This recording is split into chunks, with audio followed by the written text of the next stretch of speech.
২০২৫-২৬ অর্থবছরের প্রথম ৬ মাসে ৪৩ ধরনের পণ্য রপ্তানির বিপরীতে আগের মতোই ভর্তুকি বা নগদ সহায়তা পাবে। ০.৩% থেকে সর্বোচ্চ ১০% পর্যন্ত নগদ সহায়তা পাবেন রপ্তানিকারকরা। গতবারও একই হারে এই ৪৩টি পণ্য সহায়তা পেয়েছে। বাংলাদেশ ব্যাংকের বৈদেশিক মুদ্রানীতি বিভাগ থেকে জারি করা এক সার্কুলারে জানানো হয়েছে, রপ্তানির জন্য গত অর্থবছরে যেসব ভর্তুকির হার ঘোষণা করা হয়েছিল তা অপরিবর্তিত থাকবে। সার্কুলারে বলা হয়েছে, রপ্তানিকারকরা আগের অর্থবছরের মতোই ০.৩০% থেকে সর্বোচ্চ ১০% পর্যন্ত নগদ সহায়তা পাবেন। এছাড়া সার্কুলারে স্পষ্ট করে উল্লেখ করা হয়েছে, ২০২৫ সালের ১ জুলাই থেকে ৩০ ডিসেম্বর পর্যন্ত সময়ে যেসব পণ্য রপ্তানি হবে সেগুলোর বিপরীতে এই নগদ সহায়তা প্রযোজ্য হবে। তবে ভর্তুকি পাওয়ার আগে রপ্তানিকারকদের নিরীক্ষা করাতে হবে, যা অনুমোদিত অডিট ফার্ম দ্বারা সম্পন্ন করতে হবে। কোন খাতে কত প্রণোদনা? নগদ সহায়তার সবথেকে বড় সুবিধাভোগী তৈরি পোশাক ও বস্ত্র খাত।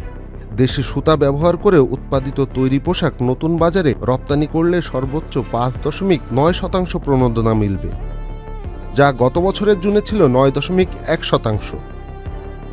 বর্তমানে দেশের দ্বিতীয় শীর্ষ রপ্তানি খাত চামড়া ও চামড়াজাত পণ্য। আগামী ৩১ ডিসেম্বর পর্যন্ত চামড়াজাত পণ্য রপ্তানিতে প্রণোদনা মিলবে ১০%। এছাড়া প্রক্রিয়াজাত কৃষিপণ্যে নগদ সহায়তাও একই হারে মিলবে। কয়েক বছর ধরে পাট ও পাটজাত পণ্যের রপ্তানি কমেছে, তারপরও বৈচিত্র্যময় পাটজাত পণ্য রপ্তানিতে ১০% নগদ সহায়তা বহাল থাকবে।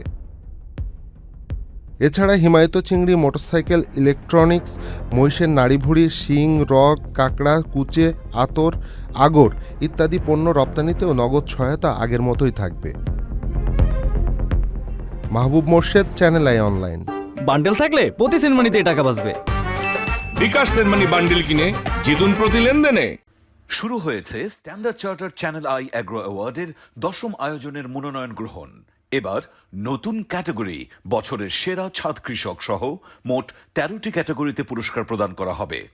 মনোনয়ন গ্রহণ চলবে আগামী ১৫ জুলাই ২০২৫ তারিখ পর্যন্ত। বিস্তারিত জানতে ভিজিট করুন www.agroaward.com এবং ফোন করুন 018737000556 এই নম্বরে।